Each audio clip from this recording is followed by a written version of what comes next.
was scary how much rust was in these cylinders. Yeah! That's disgusting.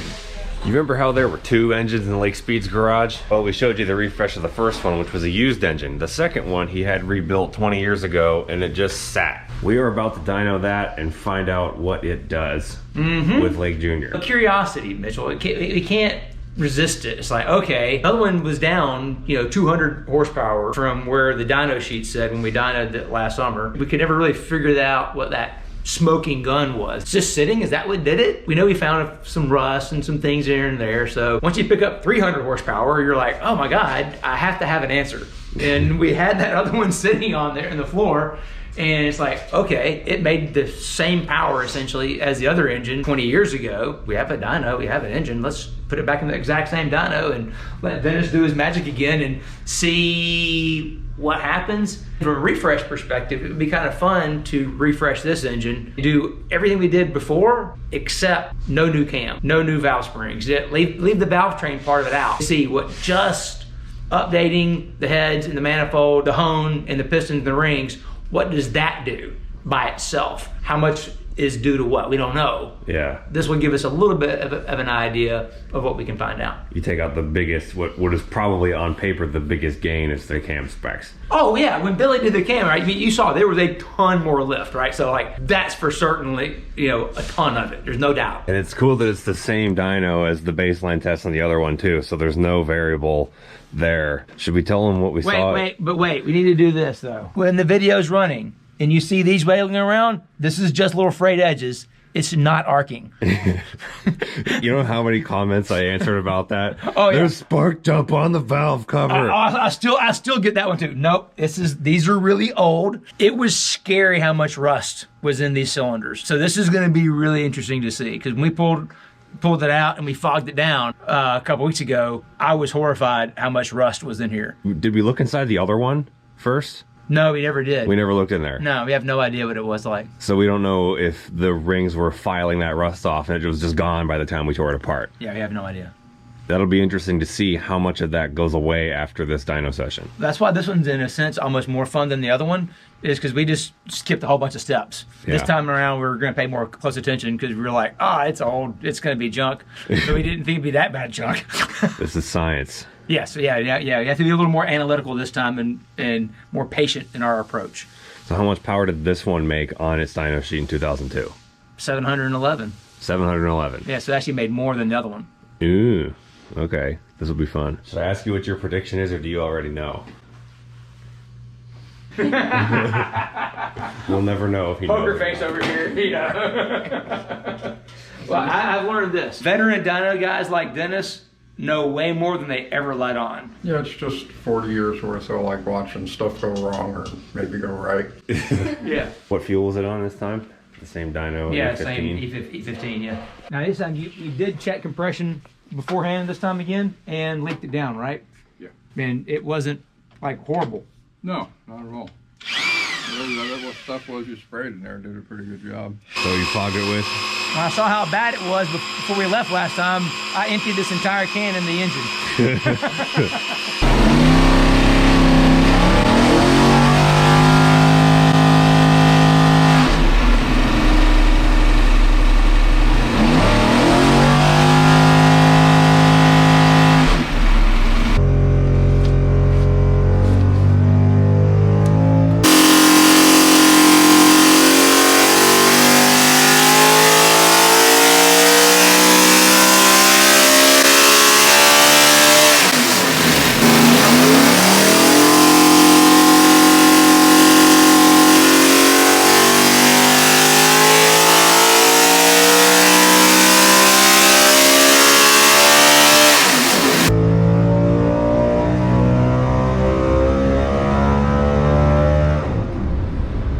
The other motor went that high in RPM, did it? I usually run it until it goes over the peak.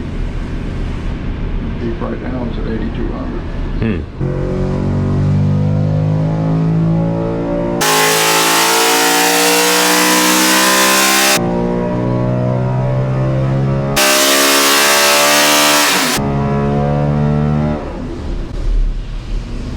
Did I see that number right? Yeah, this one runs. What? Yeah, this one runs.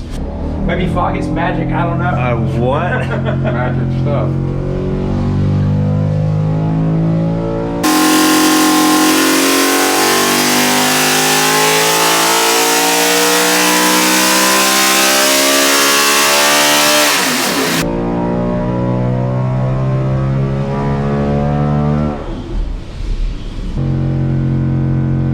Is this just normal dyno oil? What oil's in here? Nothing special. What the heck? Some of them, All right, so here's the deal. Look, so this is the dyno sheet from December 2004. really. This thing made 730, 8,100 RPM. 735 at 83. Yeah. The lines, you usually got to get a couple runs in there. So Right. you can You average it out. And it was this back then. It was only pulling about, we'll call it 5 inches of vacuum, and you're pulling 8 inches of vacuum now. Well, vacuum makes a whole lot of difference. Yeah. So was maybe that dyno's like not broken in? Like the rings weren't sealed completely and now the rust inside made it seal? What are we doing here? Dad said this is the engine that was brand new that's never been in the car. It was freshened up and set down and never raced. So this sat for 19 years. The springs were compressed too, everything. Like you didn't touch the rockers, did you? No. So that's myth busted. Oh God, yeah. Oh, totally, yeah. I found an acorn on top of the motor. I threw it away. It's in the garbage. That's the acorn of power. That's it. Well, what I'm screaming is, this might be magic. I don't know. So you're saying this thing aged like a fine wine on the floor of the garage. Yeah. So at 190 degree oil temperature, it was right at 81 pounds of oil pressure. And you're, where are we now? You're on 193, right? You're right there at it. 193 at 61. 61. Now, this was probably back in the old days, it was probably like 50 2050, yeah, this is probably the old 76, 2050 more than likely. That's what everybody ran. Is this the 1550 or the 1030 dyno stuff you guys use? 1550. 1550, okay. And that's at 32 degrees timing? Yep. Interesting. The other one was at what, 28, I think, when we ran the other engine. Saw it didn't like more than 28. I don't remember what it was. Yeah, I don't remember it was 28. We can ask Frankie. He may remember or not, but. Is this a 9-to-1 engine? I think that said it was 14 to 1. Oh, no. This is 14. Yeah. Yeah, that's one reason why this one runs a lot better. It's a lot more compression. Yeah, obviously I think Bob had built this one for Dad, so because Dad been down on power and everybody else. He's like, well, here we'll tune this one up. Okay. But then he never went to go run it, so he never got a chance to run the one that was tuned up a little bit. White lines are the fuel. Yeah. So it only dropped to 10 pounds. 8, 9, 10, 11 pounds. See, it's gotten a little bit leaner through here, but it peaks different and then it gets leaner as it goes past it. But every one's a little bit different for every motor, so it's... So this is where Bill Pink would go in and change the size of those air bleeds in the metering block. Fine tune it so that it,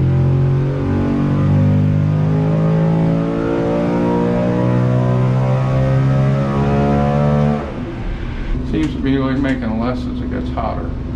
yeah.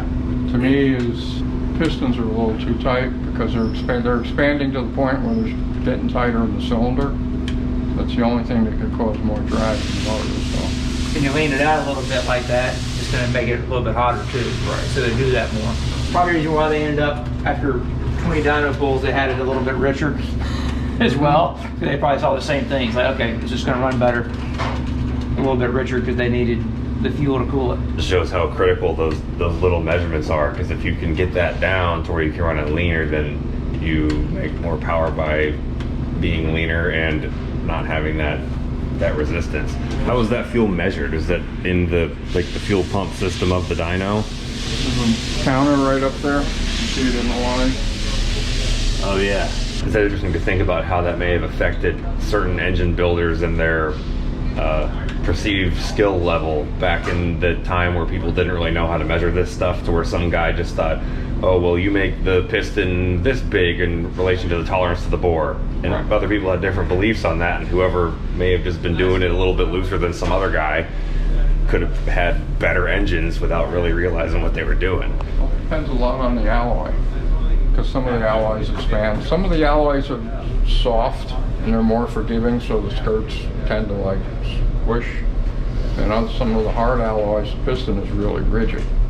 But depending upon the block and upon the hone, depends what it's going to do. There's no telling. Once you find your combination, stick with it.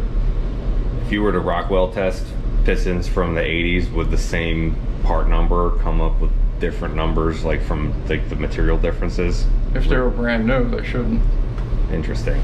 If they're used, they're all going to come up different. Because a lot of the way we tune a lot of stuff is by the Rockwell hardness on the piston. Like all Chevys run, number 7 runs hot because of the length of the runners, the way it's situated. So we always run a little bit more jet in that corner to compensate for it. And when we take the motor apart, we measure the hardness on all the pistons, and we can tell if we're going in the right direction or not. And you can compensate so much in the manifold, but you can only get so close. We spend a lot of time on manifold development too, as you can tell by how many are out there on the shelf. There's a lot more of them out in the trailer. Yeah. So 8,300 RPM in 2004, it made 732. And it made 733 at the exact same RPM today. Oil was 189 then. Mm-hmm. Water 175, 171. Yeah, I mean that's close. Yeah, that's really close. All within the margin of error of different dyno cells. Absolutely. It's almost unreal that it could be this close. I'm impressed. Yeah. I'm really impressed. So it's safe to say that it's exactly the same. Absolutely, I'd say. That is incredible. Were you expecting that to happen? Because we weren't. By the way, that means like put what you're thinking in the comments. You speak up. This is pretty cool. Yeah, the comment section on this one's gonna go crazy. Yeah. How can that be? Right. This defies everything we thought we knew. But my uncle's brother's pappy's cousin said springs compressed go bad. I'm gonna go back to must be magic. That's all I got. You know, the rate might change, but the open and close pressures stayed the same, and it was totally by accident that I found that out. Yeah. But they were old springs, and PSI I don't even think was in business back then. The only thing you really have to worry about when something sits like that along with the valves open, is it's got an awful lot of wear on the rollers. It's like it's pushing on the needles really hard, so you have to worry about killing the wheel and the lifter. So you're more worried about the wheel and the lifter than you are the spring being compressed? Yeah. Springs usually come right back. If you take a spring, you put it on a spring tester and it reads low. You take it out of the tester, throw it on the floor, pick it up, stick it back in the tester, it'll read back what it's supposed to read. Really? How'd you figure that out? Trial and error. I dropped one day by mistake, and I went, well, reread it, see what it was, and it was up like 20 pounds. I was like, that's back from before all the really high-tech PSAs, the PSI stuff and all that. Learn something new every day, I guess. So I guess the myth of having your engine with the rockers compressed for a long time, or like having to, spin your motor over every 6 months to keep your springs fresh, is not really necessary. I don't really think so. I don't think very many people do it. When I saw the number start to go up to 6 and it touched 7, I was like, are you kidding me? What? What was crazy is to look at this dyno sheet from literally 19 years ago, and these numbers are incredibly close to what it just did just now. That's like nuts. Yeah, it did nothing. Yeah. Like nothing happened. Nothing happened. Didn't see that one coming. I'm gonna tell you right now. No, I did not either. After the last one, I'm like, oh, okay. Because we saw the inside of those cylinders, we're like, oh man, that's bad. Oh. Oh, that doesn't look good. Yeah, I would. If we had been making a bet, I'd have lost money on this one for certain. So now we can see what it looks like inside there. Yeah. I want to see what those walls look like now. Oh, absolutely. That it ran. Oh yeah. Well, now I'm really glad I brought the new profilometer with the microscope because we're gonna look at that really close. Okay, that's Yeah, gonna be fun. yeah. We're gonna really dive into it and see because that is incredible. Yeah. So we're gonna get this thing off the dyno and start tearing it down while it's still warm. Into the operating room. Really doesn't need surgery. He's perfectly healthy, but we're gonna find out what's going on in there anyway. For just curiosity's sakes, right? For science. Yeah, exactly, for science. See what's in here. Those are really long valve guides. What is that all about? Oh, that is interesting. That seems like a much easier way to do the sump than the other one. You remember there was a box in here? Yes, Yeah. I do. Quick reminder, if this is the second or third time you've watched us on this channel before, hit the subscribe button so you see the future videos quicker. It doesn't cost anything, it just tells you when we post something new. And I think if you've watched us more than once, you would want to see that.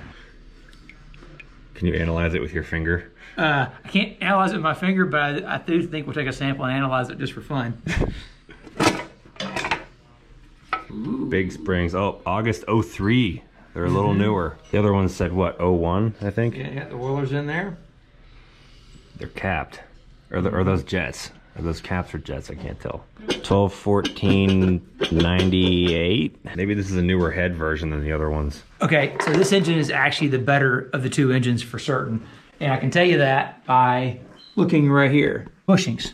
So the original engine that's sitting back over there didn't have bushings. We ended up putting bushings in it to upgrade it. This one already has bushings on it. So I think this is the engine he actually ran the most back in the day. I think this was the real race engine, and they ended up using the other engine in the last race at Daytona just because this one had been hurt and was being freshened up. So that's the reason why he didn't have it for that last race when it overheated, was that this thing was still at the engine shop getting fixed up from where he had run it so much before. Because when we look at the build sheets, this engine had been built 3 times in a couple of years. So this is the primary race piece he really had. These are 1:8 ratio rockers, where the other ones were 1:5, 1:6. If they had been flat spotted after sitting for so long, so if you roll it all the way over and you don't feel it catch anywhere, you know you don't have a flat spot. We're having some technical difficulties. We're trying to get the upper washers off because sometimes they can bind around the studs. Okay, that makes sense. Okay, all right.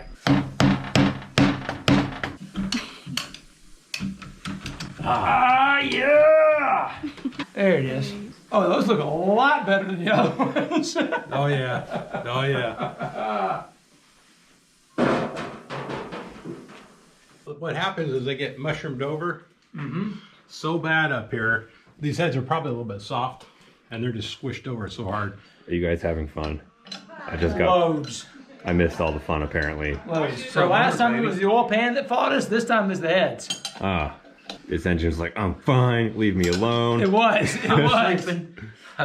It was like, listen, hey, I made the number you wanted me to make. Come on, what else you want me to do? Action. Pulling the balancer off. Except you cut out all the hard part. Blah. Yeah, that one's got some time on it. I think it had some time on it before it got old. Before it got old. You know, the thing is, with those balancers from ATI, you can send them back to them, they rebuild them. Really? Yeah. So you could have like a 30-year-old one of these and they'll redo it? Yep. I wonder if people would want to see a balancer factory. Comment. Let us know if you want to. Yeah. I do know JC Beatty. They build these things in Maryland. Wait. I know what it is. Front oil pan. Bolts go into the front cover. Oh, just like the rest of the front cover, how simple and easy to assemble and disassemble all of this is. It's not. A C3 head engine. This is a different block. Yeah, this is a G351 block. If you see the code down here, I don't know if you can read it. I'm not a Ford guru, but somebody in there knows what that is. Probably older than the other one before they started putting the SVO into the casting, because there's no, I don't see any SVO or any of that logos on here. I haven't seen that anywhere so far. I think all the wear stuff is neat. Like all the years of this being tightened down has made a nice bell mouth on this once straight piece of pipe. So helpful. I thought it was gonna be harder than that. That's what she said. But not to you.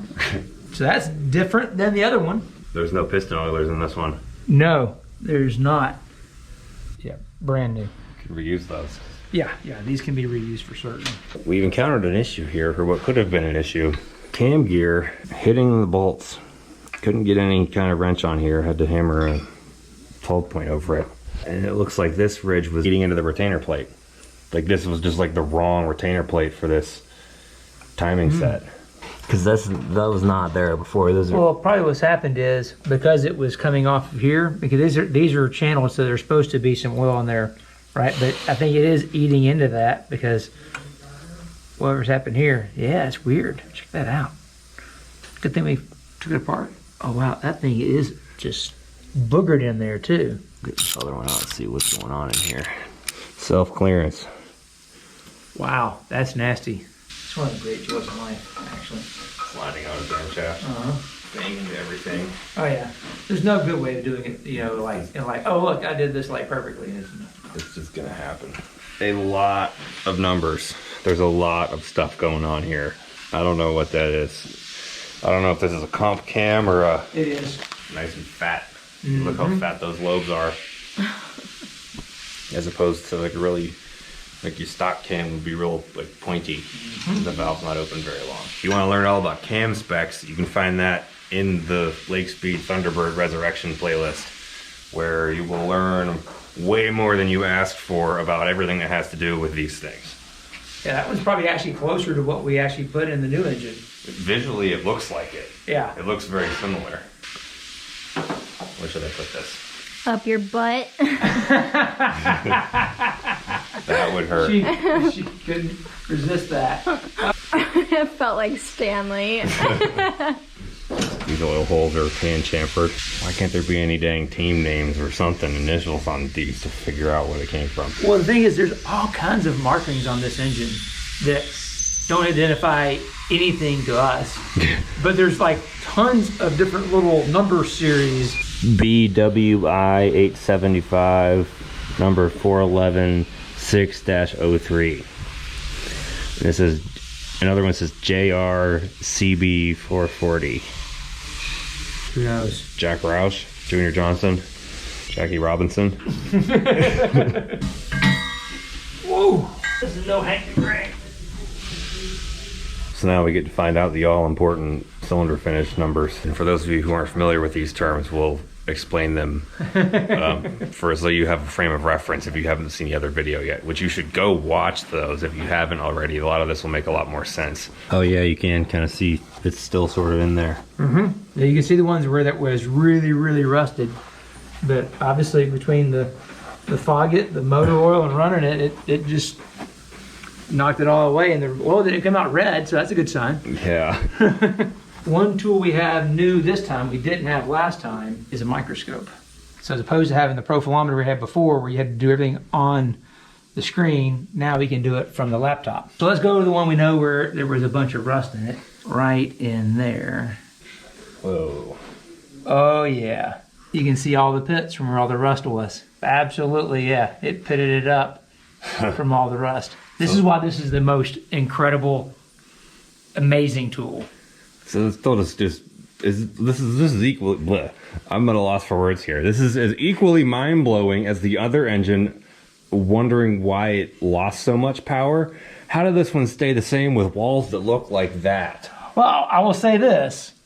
Those pits will hold oil. Maybe better to have a few pits in there for it to be then completely worn out. But yeah, that's... So we have the rust pit hone. Yeah, so that's one cylinder. Let's go see another one. We think we can see some maybe the remnants of that in there. Let's look over here. Look down at the very bottom of this one. This one looks pretty good. Oh yeah. That one looks fine. Yeah. You wouldn't know that it's 20 years old and been sitting there. Maybe this one was parked up when the other one was parked down. Yeah, yeah. The one that was really bad with the pistons was down. Those are the ones that were the worst. If we could see at least beforehand, right? Yeah. So remember that, guys. If you're going to store your engine, park all of your pistons at the top. That's obviously a joke. You can't do that. Engines don't work that way. Look at a real ugly one here. How big is this sample area? That's a great question. But you can see that with your eye looking in there. Yeah. Oh wow. Those lines, right? You can feel you can feel that without your fingernail. Oh man, you can. That's bad. Oh, I can't wait. We'll have to put the profilometer across that and see how ugly that is on our profilometer. It's gonna come up like off the chart. Yeah, I would expect that to be the case. Ooh. Ooh. Ooh. Oh. Yeah, that's the spot right there. You know what? That's the $1 million question. I mean, how could that other one run so bad and this one run so good? It makes no sense. That's pretty incredible right there. What the heck? What the heck happened to the other one? I don't get. Hit save image on that, Mitchell, because that one is. That's disgusting. I mean, it really is. Disgusting. You just typed it bad. What are the odds that this dyno is like 20 horsepower more generous than the other one was? I mean, who knows? I mean, But for it to be that close, the exact same, yeah, down to like one number, yeah. it just doesn't. I don't know. The only thing I can think of is maybe this did hurt a little bit of power, but having a more modern, lighter weight oil in it brought it back up and kind of I mean, there could be. Yeah, washed it a little bit. That's fair. That's fair. The modern synthetic race oil is going to be better than what they had back then for certain. That's just. But wait, watch this. Now we can get to the near zoom. That's like a crater. Yeah. It looks like the moon. That's why this new camera profilometer setup goes with me everywhere I go. You can't beat this thing. It's too incredible. This just bothers me more that we never figured out why the other one made so little power. Was there a massive vacuum leak we didn't know about? Were all the spark plugs screwed in the whole way? What was the deal? Oh my. Doesn't make any sense at all. Are you following this here? So it could just make sense to you. This is some deep dive stuff. You're not finding this in other places. No. So that's the fresh area. Yeah, so this is the bottom of this cylinder. I'm not good at forward numbering. I think this is 1, 2, whatever. Probably. Yeah, it's that one. It's that one. The bottom of that one where the piston doesn't go, or where the rings didn't go. This is what that surface was brand new. So the pink area is the peaks. And then the blue area are the valleys. And the area in between is, they call that the core roughness. So the RPK was like an 18, the RK was a 46, RVK, the valleys were 32. When we did the other engine, it was the RVKs were like 50. And the RK was around like 30. And then the RPK, the peaks were about 10. So it was much smoother. Yeah, way different. That's how much it changed just from that little bit of running. So kind of what we're looking at here is all the peaks being knocked off by... Yeah, it went from what, an 18 down to a 2. The RK was 46, it's down to a 13. And then the RVK is now a 23. So it has that same plateaued effect now that we're trying to do with the Hone, but the reality is you don't have as much valley. That's really what we're doing with the modern honing process, is we're starting off closer to here, but we're adding more valley to it. That way we have more oil. That way you have better lubrication and better seal. So did the rust in here kind of like plateau hone itself? Oh, absolutely. Yeah, I've not seen it that quickly. So is this not bad? Oh, that's not terrible. It just won't last very long because there's not much valley there. That makes sense. Yeah. That's the catch then. It may maintain its power now, but run over time, it would wear out faster. Absolutely. Okay, there's your money question right there. So it's dragging over the big ugly lines in there now. Yeah. Yeah. This will be a fun one to see when it pops up.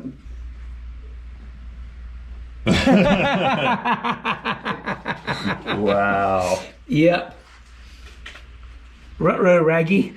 So you can kind of get a gauge of what on here translates to what you can feel with your fingers. Yes. You could feel that with your finger. Yeah. Yes, you can. Wow. This one goes straight. Can you like zoom the chart out to see where that one peaks at? Because it looks like it's going to end up like way up here. 100 micro inches is a tenth of a thousandth. Tenth of a thousandth. So this will be 6/10, top to bottom. Let's see what happens when she pops up.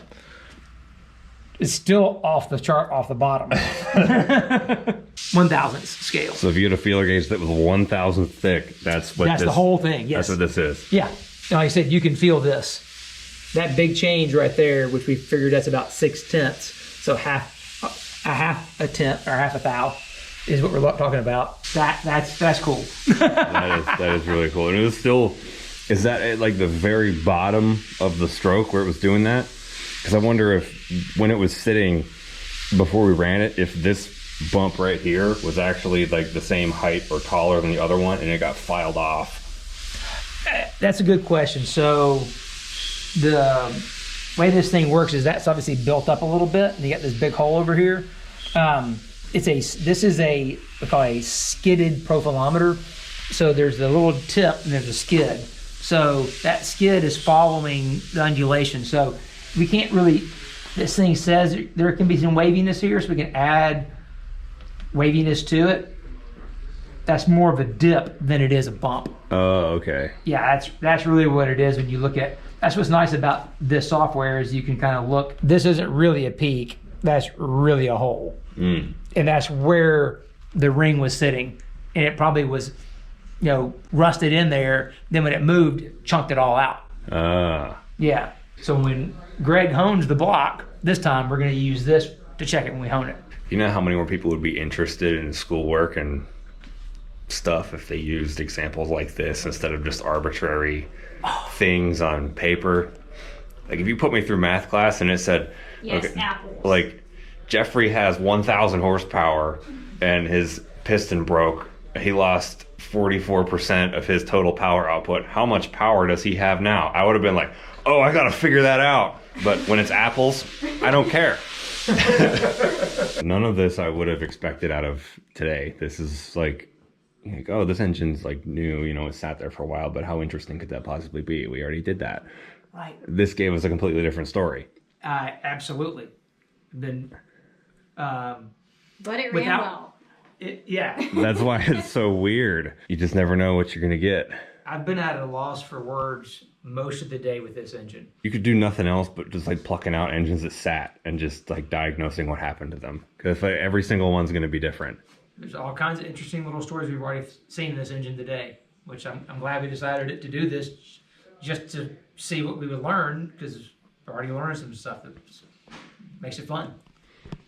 With that being said, if anybody out there knows where any mothballed SB2, Dodge R5, 18 degree Chevy, C3, whatever, like old race engine, something that's been sitting under a workbench for a long time, send me an email. So what makes what we're doing this time different than the last time? This whole process is like one big Groundhog Day. Well, last time after picking up 300 horsepower, we had to come back to the Champ, right? Because our bar is way higher now than it was pick before. Up that much, how do you change much after doing that? I'm scared to change anything. Jeez. Yeah. So the biggest thing is we're using the new software and the microscope to track the process. Because of all that rust in the cylinder, we had to make sure all the rust was gone. And that's the great thing with the microscope, is you can literally just go around there and you can look at all those spots, so we can say, hey, we cleaned it up enough. Only had to take 1,000. Ooh, man. Greg, We're getting close. that's looking pretty good right there. Because that's completely different than what came out of the engine, which is the old school single grid finish. We're at a 39 RK. Mm-hmm. 12, so if you do just a few more strokes, that's going to look pretty nice with a few more strokes. Yeah. I mean, for this, that finish for most people would be a really good finish just to go with. Yeah. But you want to tweak on it a little bit more. Yeah, it's a race engine, and we're not going to put 100,000 miles on it, so we're not looking for it to live forever. So let's get the goodie right away. Okay, fair enough. So if you didn't do that, would it take mileage from you know, the rings rubbing on the walls to knock it down to what this thing's about to do. Correct. Yes. So are you saying that as an engine would age, it may actually get better? Absolutely. Or it's like broken in? Right. Correct. Well, we're not going to worry about that with a race engine. We're going to go for it right away. Yeah. That first lap's going to be just as good as that last lap. Well, especially for you guys. Yeah. It's not like you have a whole lot of time on it. Yeah. If you were to, like, you're trying to take off such a small amount with the rust pits in there, if you took off that small amount and there was still visual evidence of it that you could see with the microscope, but the chart did not show any evidence, like if you couldn't see the engine and all you had to go was with that data, does the microscope give you information that you don't necessarily need? Absolutely. Well, that's what you need. You need it because we saw the other day when we did the trace on the cylinder board that had all the visible rust And I think hits on it. this is telling you that rust is overrated. We're not going to worry about the rust. We don't see it at all on the graph here. It's gone. You know, so I think it's a good double check, right? You've got the profilometer is going to give you that trace so you can see what's going on in the cylinder in terms of that roughness. Yeah. But you also have the microscope in there to go and make sure. And if there was like the big rings we saw the other day, that was this is the same hole. That was the one we were most concerned about. So if we can clean this hole up, which we have, in 1,000, then we're good. Because now we have to go 5,000ths over, because now we're talking about the engine being, you know, having a bigger difference in displacement. We don't want that. We want to make sure that displacement is as close to possible, so it's a fair apples to apples comparison. Yep. And I'm confident that what we've been able to do here, we got it licked now. We can just carry on, finish the rest of the block, and it'll be the same finish as it was in the last engine. And then we can do the same pistons, the same rings, the same hone like before, and then we can see what just that alone did for power. It's an interesting hierarchy, because conventional wisdom might say, oh, it looks bad, we need to take more out, but that's not always the case. No, as long as the chart's telling you it's consistent, it's good. Because if there was a big, like we saw the other day, when there was a big rust hole in there, man, you saw that thing going crazy and wild. This isn't going crazy and wild. You got to put your faith in technology, and obviously my eyes, at my age, I'm going with that. Yeah. Well, this is still visual. That's real. Micro inches. That's real. Yeah, I'll take micro inches Your eye over. is not going to pick that up. Yeah. But that can't lie. I mean, but even look at the microscope though. Look at that. What does that say? 31 degrees? Yeah. So, and you can just see how good it looks. It's even, it's clean. This is exactly what we want it to look like. Same bore size. Thou big. Thou bigger. So you could use the same pistons if you wanted to? You could, but we're not going to.